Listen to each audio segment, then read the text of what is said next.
It's Song Talk Radio. Welcome to Song Talk Radio, the show with songwriters talking to other songwriters about the craft of songwriting. We share tips, tools, and techniques, and together we all become better at writing songs. Dialing in from our headquarters in Toronto, I'm Neil Modi, and with me, my co-host, Phil Emery. How you doing, Phil? I am still digging out, believe it or not. Like so much of North America, just buried in snow. But, you know, I'm pretty happy because I'm just sitting here talking about songs. That's right.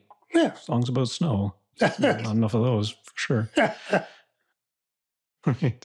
For everyone else, please send your comments, questions to @Songtalk Radio on Facebook or Instagram, feedback@songtalk.ca for the email, and we'll share your thoughts on the show. And please visit songtalk.ca to see the show post for this episode, to find links to resources we mention, and to download lyric and chord sheets. Follow along with the songs that we feature. Tonight, we're very pleased to welcome Canadian folk pop artist Geneviève Racette to the show. How are you, Geneviève? I'm good. How are you? Doing great. So glad you could join us on the show. And just a little bit about Geneviève. Canadian folk pop artist Geneviève Racette has just released her new album, Golden Deluxe, on January 30th, 2026. The release revisits one of the most defining albums of her career with an enhanced perspective, featuring newly recorded songs and stripped-back arrangements shaped by the past year of touring and reflection. The deluxe version of Golden creatively expands Genevieve's most personal body of work, allowing the music to grow alongside her. A bilingual artist who has successfully navigated both French and English language markets, Racette's decorated career includes a Canadian Folk Music Award for Emerging Artist of the Year, widespread praise from Rolling Stone, Exclaim, CBC, SiriusXM, Women of Americana, and the Americana Music Association, and a celebrated duet with City and Colors' Dallas Green. Wow, that's amazing. You make me sound so cool. That's what we do here. Everyone who comes on the podcast just leaves that much cooler. Before we talk about your song, though, so this album you released is a re-release. How long ago was the original release? The original release was October 18th, 2024. So a year and a couple of months ago. Yeah. And is it like you covered your own songs, or what is it? What is it? So how did that work? We released a deluxe version of that record. So it's basically the old record, but with 4 added tracks. So 4 new tracks on there. I chose like 3 of my own songs that I reworked. So as you said, kind of like covered my own songs. And that's exactly how I see it when I do things like that. But by the way, that's exactly how my brain works when I'm thinking, oh, I want to like re-record this song. I literally think of it as a cover. So we did 3 re-releases of my songs, and we did 1 cover as well. Oh, very cool. Oh, very cool. Isn't that what Taylor Swift did when she wanted to get off of Spotify? Or what was it? Or out of her? I think what she did, she like re-recorded her entire catalog, but like the whole, like exactly the same songs, the same arrangements. It wasn't like anything new. It was just like a different wave file, basically. But it pretty much sounded the same. Okay. Yeah, I think it was one of those situations where there was issues with the ownership of the masters. Yeah. There's so many different levels of royalties and ownership in this stuff, you know, the arrangements and the masters. And I don't think she owned the master tapes. Correct. No, that's why she re-recorded everything. And I think it was a genius move. And I think it was really badass on her part. Oh, totally. I had never thought of that. When I saw that, I was very inspired. I mean, I still own parts of my masters, but I think it's very badass of her to have done something like that. Totally. Absolutely. Okay, great. Okay, so tonight we'll be talking to Geneviève about her song Common Denominator. So is this one of the new ones, or is this a part of the re-release? It's part of the re-release. Actually, the whole re-release idea came when I wrote Common Denominator, because I wrote this song at the end of the production of Golden. Like, we were still fiddling around with the mastering, and I wrote Common Denominator, and I was like, oh my God, I really like this song. It felt like it fit on the record and everything, and we didn't have time to record it and mix it and master it. So I kept it in my back pocket, and when we released Golden Deluxe, I added the song on the deluxe version. Yeah. Cool. Well, all right. We'll take a listen, and then we'll talk about it and Don't forget, you can find the lyric sheet on the show post at songtalk.ca to follow along. Let's hit it. I remember how your face changed when she walked in to the party. How you came and grabbed my arm and said, my darling, we should both leave.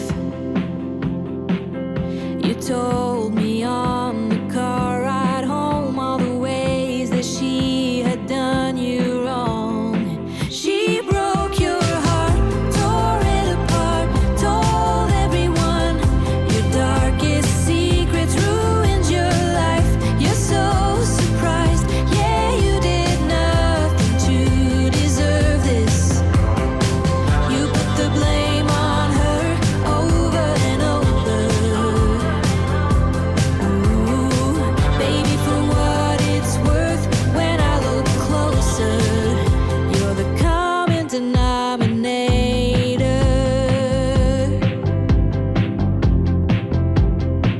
I found some photos in your dresser.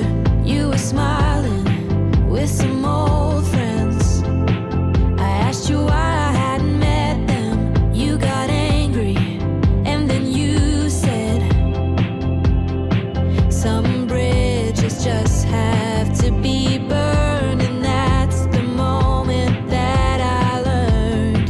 They broke your heart, tore it apart, told everyone your darkest secrets, ruined your life. You're so surprised, yeah, you did nothing to deserve this. You put the blame on them over and over. Ooh, baby, for what it's worth, when I look closer, you're the common denominator.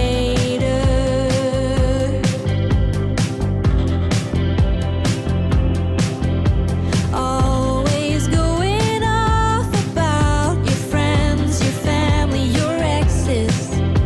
Never thought I'd be the one to see from their perspective.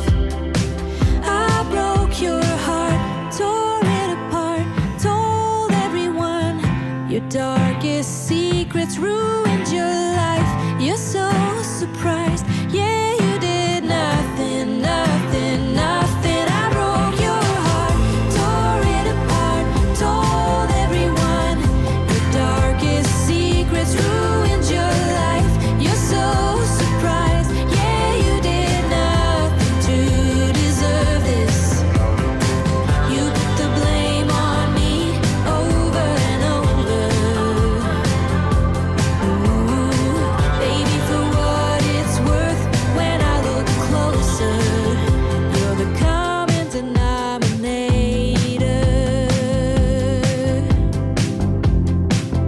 You're the common denominator. Ooh.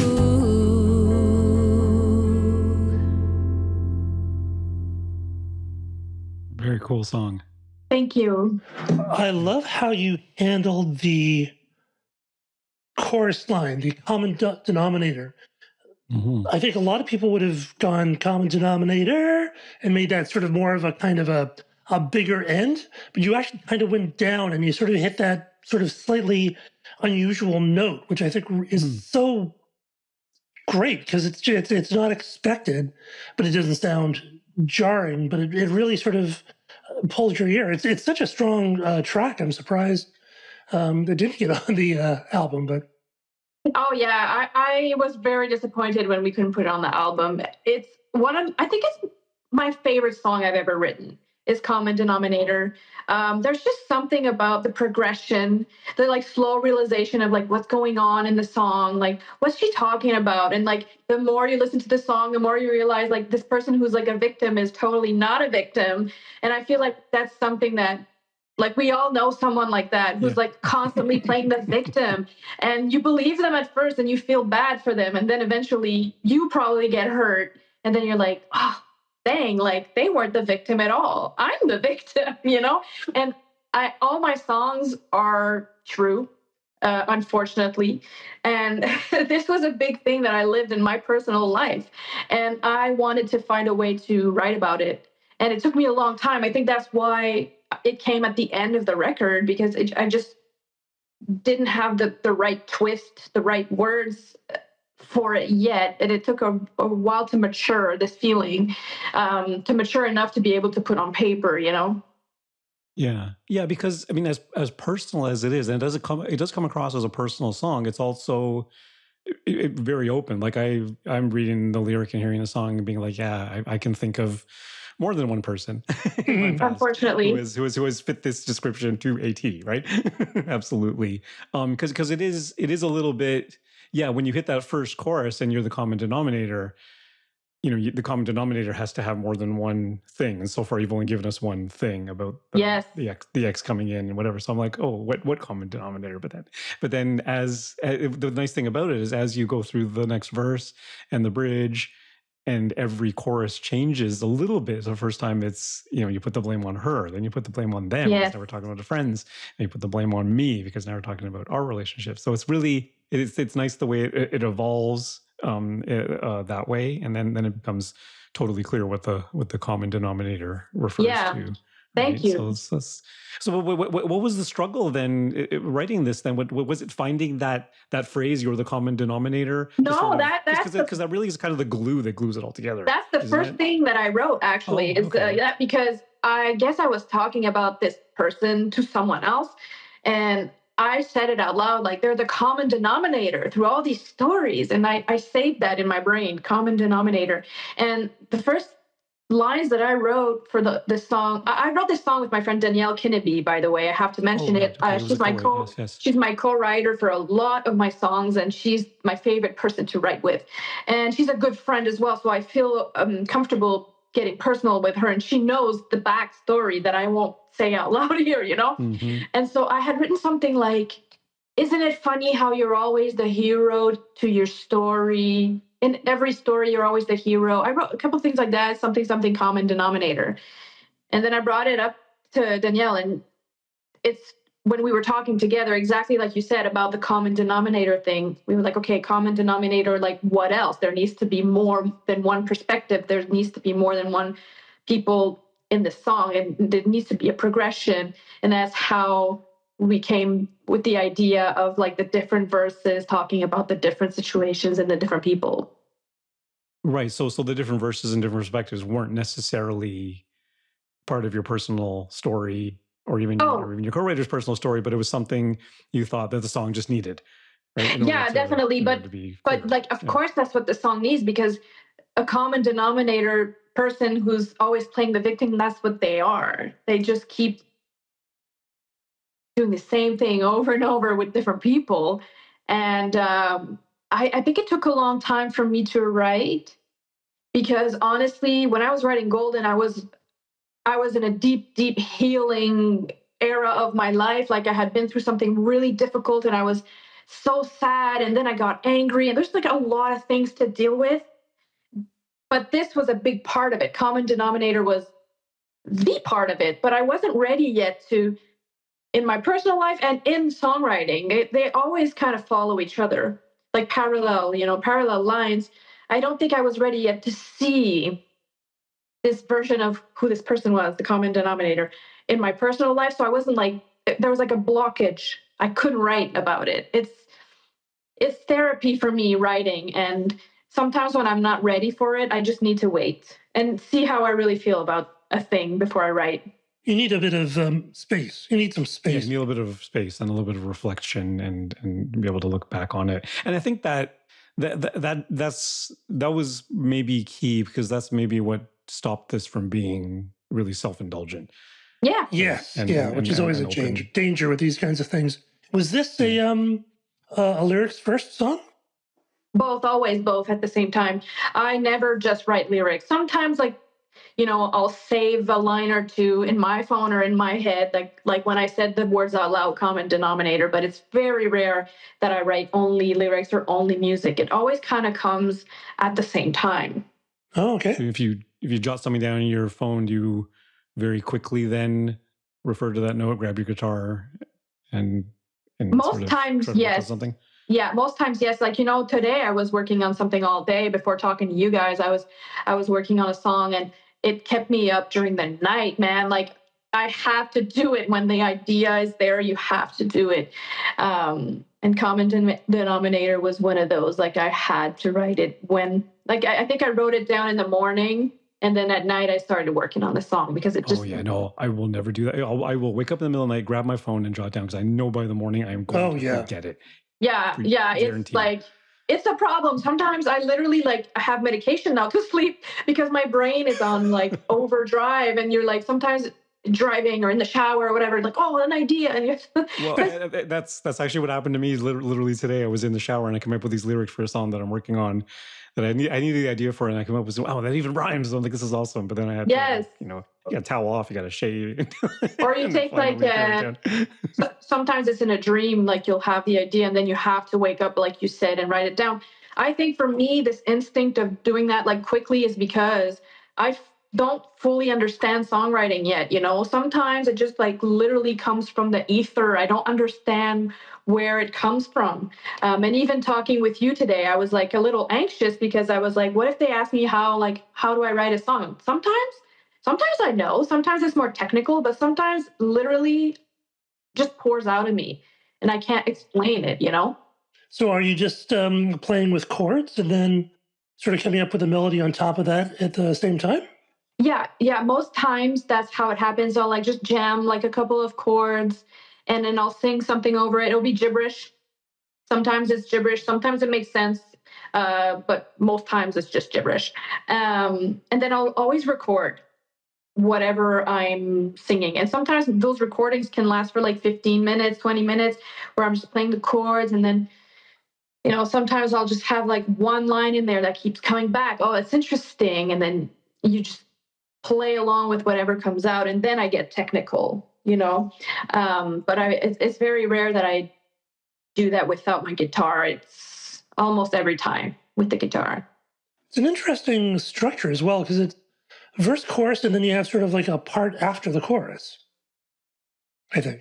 The bridge. No, yeah, I guess not it is. Verse. It's verse, chorus, bridge, chorus. Chorus, yeah. More or less, yeah. Okay, wasn't there like a part after the chorus? It's sort of, maybe not. No, I think it's the same. Verse. The verses are the same, right? Yeah, the verses are the same. It's verse, chorus, bridge, chorus. And the bridge is important in this song because the bridge it's the twist. It's the twist when in common denominator when you realize that your perspective was right all along and his perspective was wrong. That's like the big twist for the song. And that's actually one of the lines that I had written at the beginning as well. I had the common denominator and I had the line about the X's and what is it? What do you have the lyrics now? I can't remember the lyrics to the bridge. Always going off about your friends, your family, your exes. Never thought I'd be the one to see from their perspective. That's it. Yeah, never thought I'd be the one to see from their perspectives was one of the lines that I had written down at first. And we saved it for the bridge. So that's kind of cool and different. That doesn't happen to me often that I start with the bridge. That's very rare. Yeah, it can happen sometimes. Yeah, as long as you can stand back and say, where does this really go? Right. I want to ask you about your chorus because I think we commented on this, Phil, on a couple of episodes ago, or maybe even last week, about, I mean, I hate to generalize things, but modern songs tend to have more wordy, long choruses. Is this a normal thing for you? Or do you ever write a chorus that's just like 3 words? Oh, good question. I used to write very short sentences because I studied music. I studied vocal singing. So I vocal like jazz singing at Cégep here. And so I did all of the theory. I did the modes. I did the chords. I did the arrangements. I did the things. And I used to write more as a musician than as a songwriter. Like I used to just write short melodies that would repeat themselves. And then I would choose the words that fit perfectly on the melody, That's not how I write anymore. Now I write more like I have something to say. How am I going to say it? That's more my main objective when I'm writing a song. Is I'm like a little more like lyric oriented now. And so I used to write shorter sentences, shorter verses, but now I don't care. I just write whatever needs to be written, you know. Sometimes it's long, sometimes it's short. It just comes out the way it comes out. No, it is kind of interesting to me because it's like the verse is the verse, that's fine, right? But then when you get into your chorus, you broke your heart, tore it apart, told everyone darkest secrets, ruined your life. You're so surprised, did nothing to deserve this. You're the blame and put it on over and over. To read the lyric, it almost reads like a pre-chorus. Like you're still getting to the point. Yes, yes, I can you're see still that. getting to the heart of the song. The heart of the song is you're the common denominator. So Yeah. in some senses, everything up until you're the common denominator in some way is kind of like a pre-chorus, and you're the common denominator. Especially what like Phil was pointing out is that, like, by taking the note down, the common denominator, like really bringing it down and sort of leaving some space around it, it really brings a highlight to the main focal idea of the song, which is great. Cool. Right? Yeah, I mean, it makes sense. Like it's kind of a list too. And when you're talking to someone like that, you talk like if I were talking to this person, that's what I would say. I'd be like, they broke your heart, they did this, you did this, and did that, and then like I would be talking fast and I would be angry. And so it kind of made sense that the beat of the lyrics were like a little faster on this end. Mm-hmm. So that was just a natural thing. You didn't think about that explicitly? I didn't really think about it. No, it's very rare that, like, honestly, that I sit down and I'm like, well, sometimes I'll be, if I write with someone else, like, hey, let's try and write something that like you said, has like a 1-word chorus, like an exercise type thing. But Common Denominator was not an exercise. It was not a song like an exercise writing. It was, I need to write this now. So I didn't really think too much of it, to be honest. The Common Denominator is a tough couple of words to sing too. They're not very sing-songy like Common Denominator. So it's a lot of consonants, a lot of hard consonants. Yeah. Well, maybe it's my French brain, you know. That's quite possible. In French, it's dénominateur commun. It's even worse. I mean, well, everything's softer in French, I feel like. Oh, yeah. Dénominateur commun, that's not soft. It's like... Yeah, okay, fine. Dénominateur commun. Yeah. Do you write in French as well? I do, yeah. Okay, neat. You already done the Francophone market, right? Do you ever do the same song in French and English? No, people always ask me that, but I feel like I would have to rewrite the whole song. So I'm just going to write a new song. You know, it's just a different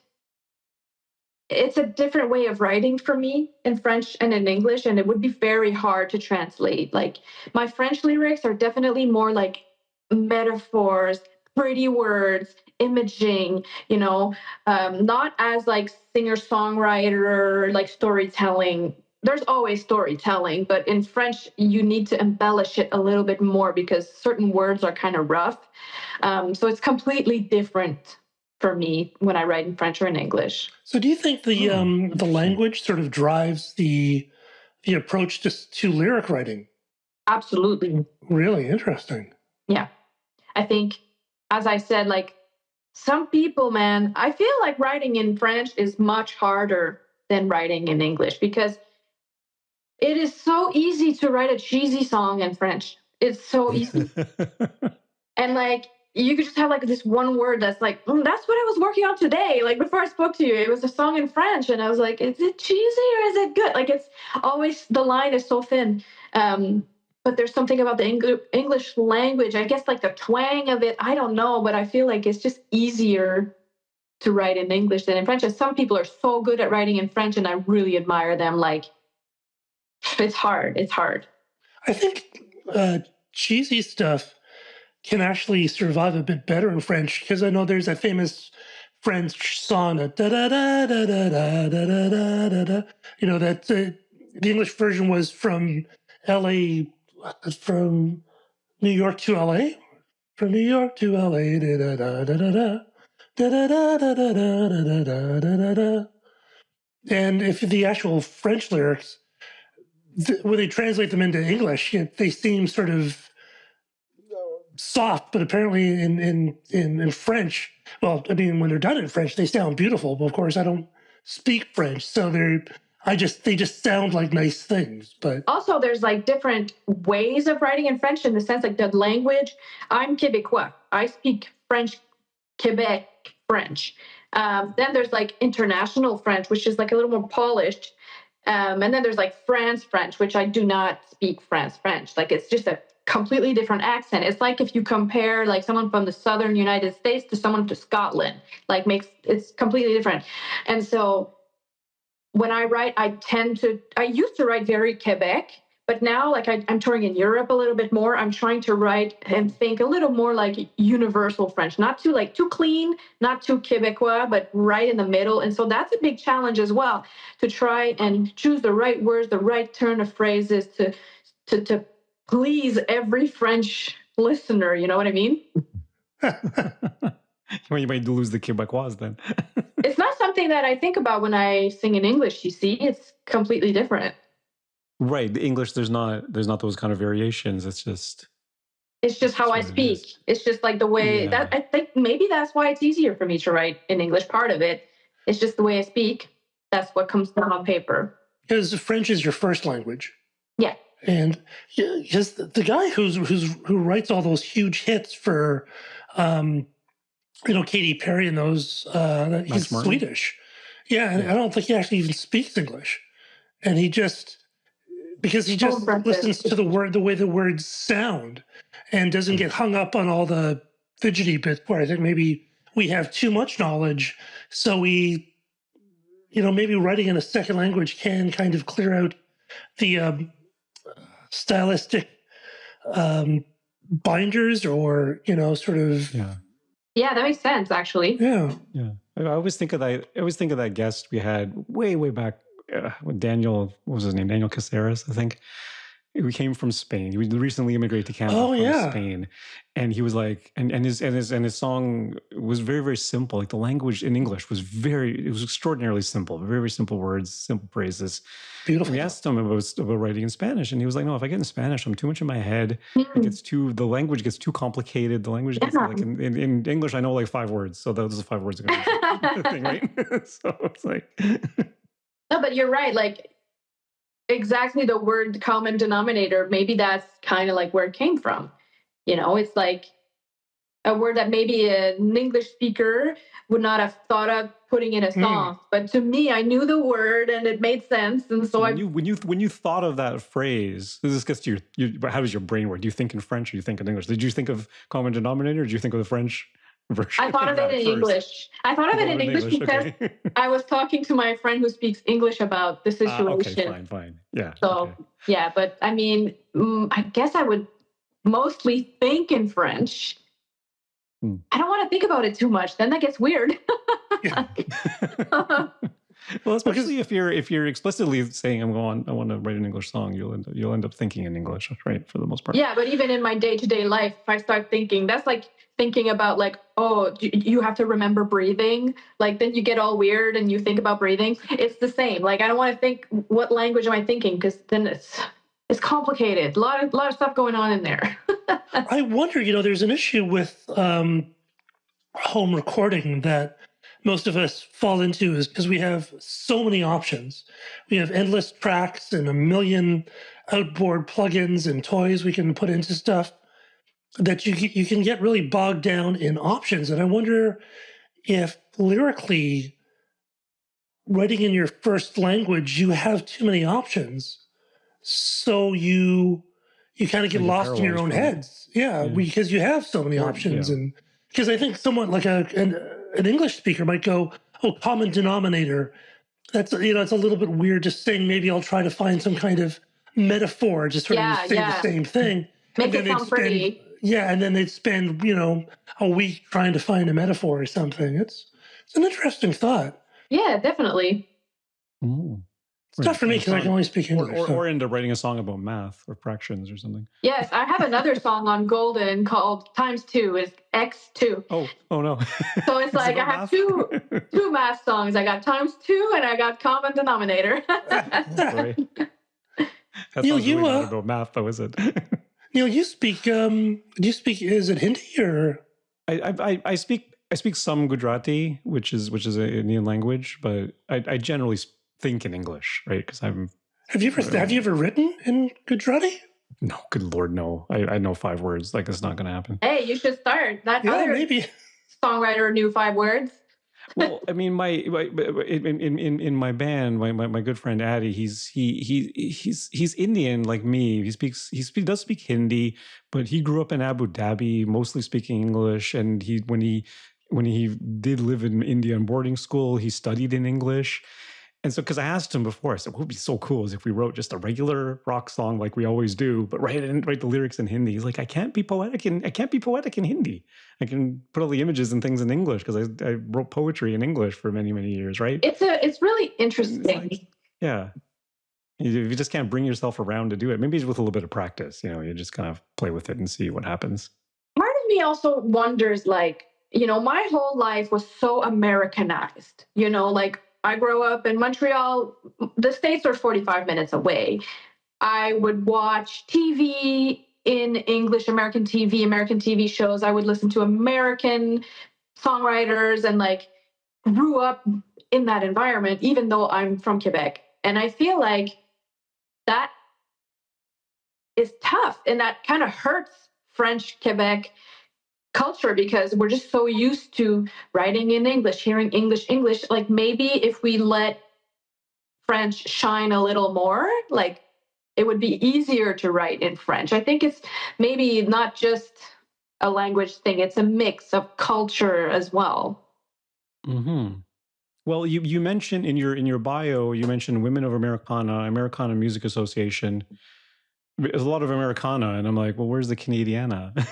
Hey, I'm here, and I'm waiting for them. I'm waiting for the Canadiana people. But I think about the Americana Association, it's an association, and, they're like, Americana music is a mix of, all different traditional American music. And I think I fit in there because my music is definitely a mix of different music. Yeah. Like it's not pop, it's not folk, it's not country, it's not.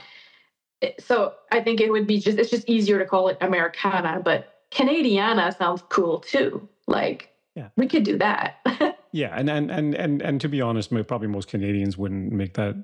I don't know. Maybe you don't make a distinction because Americana is not a political thing as much as it's a stylistic thing, perhaps, right? Mm-hmm. So it doesn't matter what side of the border you're on. You can write an Americana, but of course, but there is a certain tradition in Canadian music that's kind of quirky and a little bit offbeat compared to American music, right? So there is that twist, and maybe you can say it's Canadiana if it's got that kind of quirkiness to it or something. Totally, I totally agree. And it's not uncommon for Canadian bands to be actually much bigger in Europe than they are in Canada. I think Saga was quite huge in Europe or Asia or something. Saga? I mean, they were big here, but the Canadian market is rough, man. It's a rough one. Like I've been touring and releasing stuff for over 10 years, and I still have trouble booking gigs like in Saskatchewan or Alberta. Like we're working on it still, but it's like it's rough.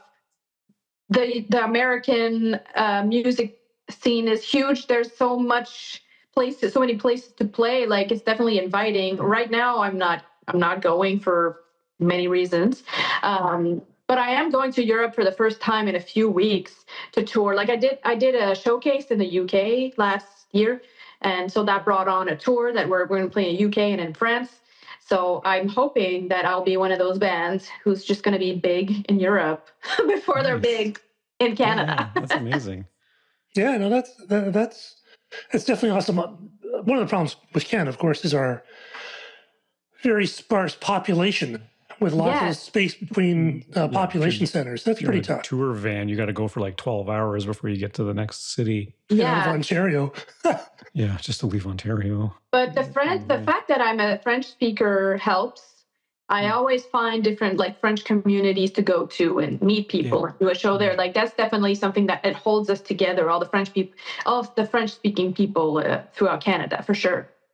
Right. Did you go there and sing English songs or both? Both. Okay. Yeah. That's really cool. So is there a mix of English and French on your album, or is one album all for one language? Usually I split them. Split them, yeah. Yeah. Okay, cool. Wow. You remember Amani Ill Faded? She's a South Sudanese. One, a refugee from South Sudanese, and she had a song. Oh my God! It was English. It was Russian. That's right. Juba Arabic, and there was 2 other languages. Yeah, she was in the whole song. That you can't get a grant for that though. That's kind of like honestly why we usually split. You can get a grant for French and then Really, like Factor would say no. Just because of that. It has to be I think over 60% in English or something like that. Really? The statistic is not right, but there is a percentage that you have to have. She's pretty strategic, though. I'm sure it was like right on the cusp of 50%. I'm sure she counted the words. yeah, exactly. Well, if they're going to, then why shouldn't we, right?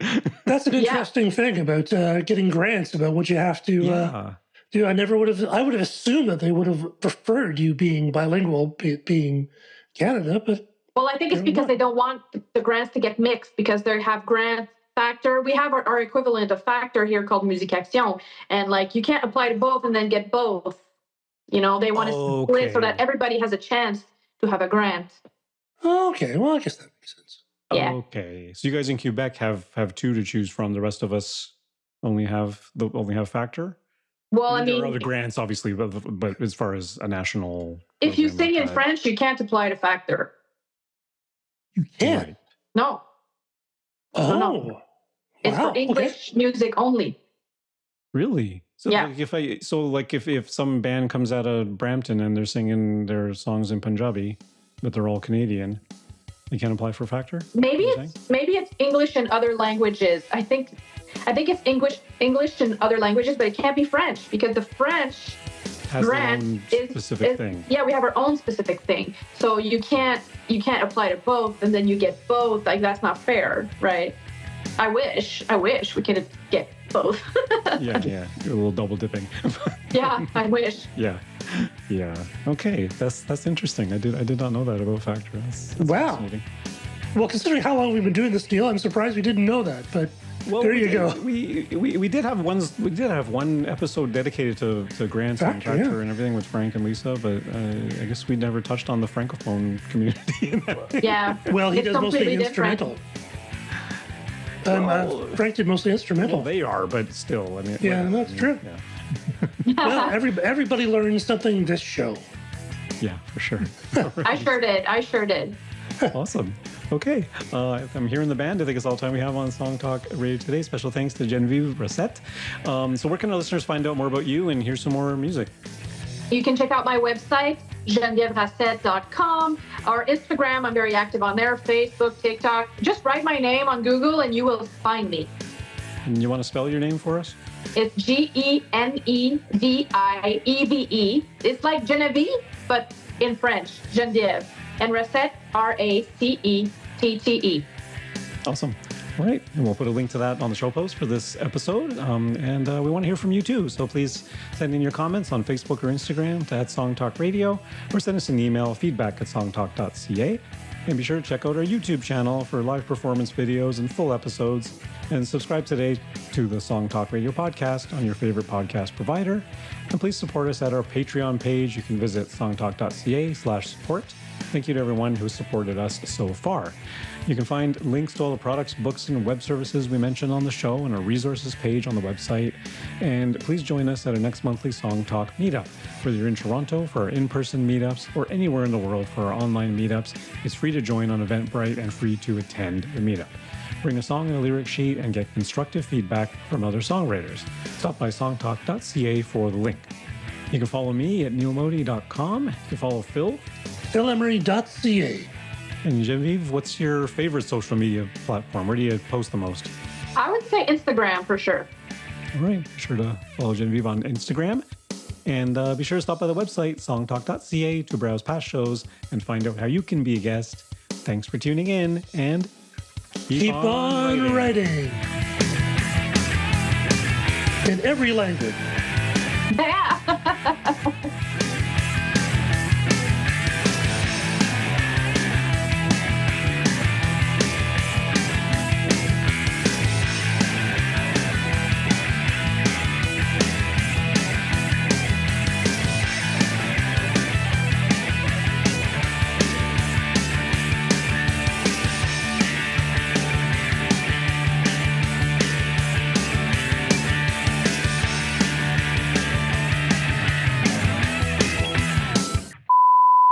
great. That's fascinating Hey, thank stuff. you. This was really fun. And I didn't great. know about, like, I knew a little bit about the podcast because Carrie told me, but this was so interesting. I'm going to go binge all of the, well, not all of them. I bet you have 1 million episodes, but I would love to go watch a couple episodes because this was really, really cool. Yeah. I'll see if I can dig up you remember Isabel? Phil? She's a pop songwriter from Toronto, or maybe she's from Montreal. I think she is from Quebec. But we actually featured one of her songs, and it was the French version and the English version. So she did do a translation. Oh, And very cool. Yeah. I mean, I guess it kind of worked. I don't know the French either, so Feel free to hard send for me that to to me. tell. I would love to watch it for sure. I have to dig that up. We have 11 years of shows. So, Episodes, yeah. so after a while, they start to kind of blur together. Yeah, we used to announce the episode number. This one is, what are we on right now? Let me look at the schedule here. 568. 568. Cool. That is so cool. Congrats. That's really an accomplishment. Yeah, doing it a long time. Yeah. You should definitely come to our meetup because we hold them online as well. Yeah. Yeah, that sounds so fun. You have to be in Toronto.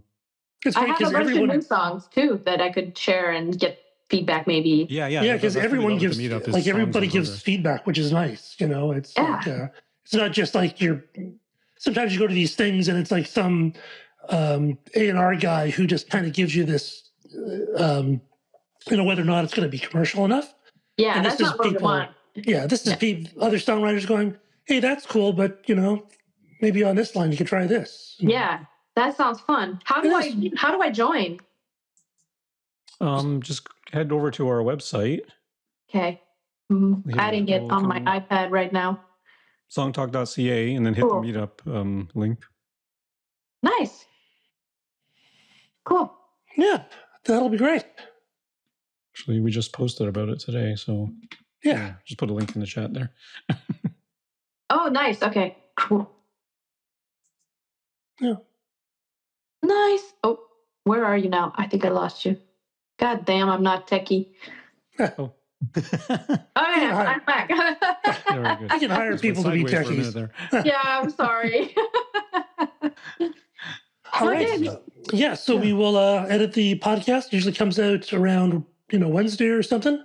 Cool. If you could share it with your folk, your followers and socials, that would be great. Definitely. And if you have any people that would be interested in coming on the show, then let us know. Yeah, for sure. Yeah.